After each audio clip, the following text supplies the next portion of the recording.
The Gardaí were engaged, Fionnán, as you know, in escort duty.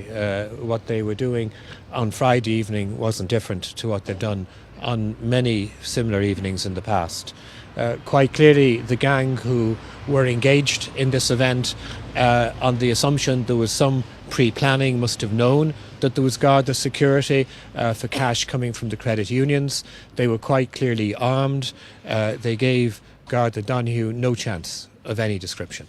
This man had no chance to say anything. He had no chance even to reach for his own weapons. He simply was shot in circumstances where there was no hope of survival.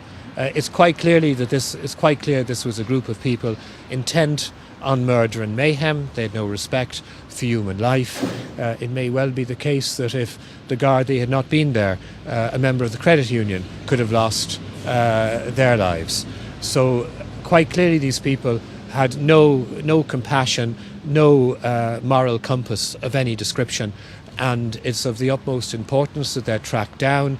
The Commissioner and all of those working on this investigation are dedicated to achieving that outcome, and as I said, they have the absolute and full support of all right-thinking people in this country. I see what occurred effectively as an attack not just on an individual Garda, but an attack on all members of the force, essentially an attack on the state. And this will not be tolerated, and everything that's necessary to bring these people to justice will be done. I'm going directly from this event to Dundalk to meet with the colleagues of Adrian Donoghue and Garda Ryan, who is still very stressed by these events. I hope as early as is possible to meet with the family. I think they need to be given appropriate space to come to terms with what's happened, and I'll continue today to be in contact with the Garda Commissioner.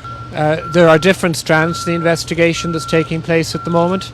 I've said already during the weekend, I don't want to prejudge what might emerge during the course of the investigation. I know the Garda Síochána have particular focus as to who may be the perpetrators of what occurred, but I also am conscious that there's an amount of forensic work to be completed, analysis to be done of a scientific nature, and of course they will further assist the Gardaí in the work they're doing. So I don't want to prejudge whether this is an act by a group of criminal terrorists flying the tricolour for convenience, or whether this is a group of organised or perhaps disorganised criminals hell-bent on financial gain who show no respect for human life. We have very substantial legislation in place to assist the Gardaí. I noted with some curiosity one of our morning papers headlined "Shatter says there'll be no new legislation." The legislation is here to facilitate bringing to justice those who need to be brought to justice. The Gardaí have available to them all of the resources they need.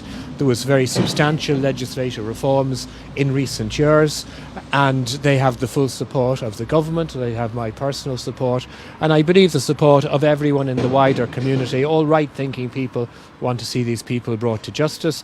The legislation is there. It's now a question of the Gardaí proceeding very carefully with the investigation that's being conducted, and as I say, I have the greatest confidence that those responsible will eventually be identified and brought before the courts.